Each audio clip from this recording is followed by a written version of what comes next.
On passe au journal du retail. Carrefour a lancé un chatbot avec ChatGPT-4. Eva Jaco est allée tester pour nous, on regarde ça.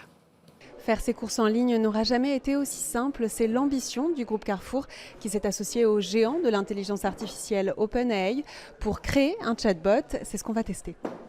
Sur le site carrefour.fr, il suffit de demander au chatbot au plat de faire par exemple une liste de repas équilibrés pour la semaine pour 4 personnes avec un budget de 100 €. Après des questions du type « Est-ce que vous préférez des plats à base de viande, de poisson ou végétarien ?», il propose des recettes pour chaque jour en mettant le poids précis des aliments directement dans le panier. Le robot peut aussi proposer des recettes en fonction de ce qu'il reste dans le réfrigérateur ou bien proposer un panier de fruits et légumes pour la semaine avec un budget donné en respectant la saisonnalité. Et tout ça, rappelle Élodie Pertuiseau, directrice de la transformation digitale chez Carrefour, grâce à ChatGPT. GPT-4 précisément, parce que c'est le plus précis. On lui a appris à s'améliorer. C'est GPT-4 amélioré par Carrefour, parce qu'on lui a appris à choisir des produits de saison. On lui a appris que les clients avaient généralement déjà de l'huile et du vinaigre dans les placards, que c'était pas la peine d'en racheter. On lui a appris des cas, par exemple, pour ne pas gaspiller, pour réutiliser des produits qu'on avait dans son frigo. En France, Carrefour est le premier distributeur à utiliser la technologie de ChatGPT, un tournant à ne pas rater pour son PDG, Alexandre Bompard. On est à la première étape d'utilisation de l'intelligence artificielle générative. Avant, on utilisait l'intelligence artificielle et c'est une série d'options, une série d'usages nouveaux qui s'ouvrent à nous. Aujourd'hui, premier usage, premier développement. Il y en aura évidemment beaucoup d'autres sur lesquels nous travaillons déjà. Concernant l'avenir, le distributeur ne compte pas s'arrêter là et travaille déjà sur d'autres innovations avec ses partenaires technologiques. Aujourd'hui, OpenAI était prêt avec nous à avoir ses premières utilisations technologiques de ChatGPT.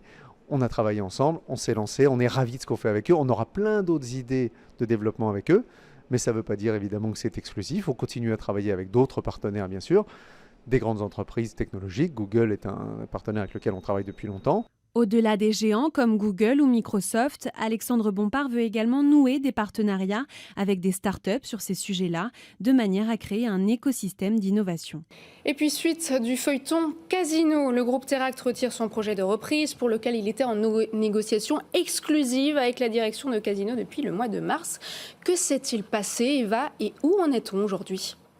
Eh bien, même si l'actionnaire majoritaire de Teract, Invivo, ne compte pas aller plus loin dans les discussions, les fondateurs de Teract, Xavier Niel, Mathieu Pigasse et Moez Alexandre Zouari, veulent aller jusqu'au bout.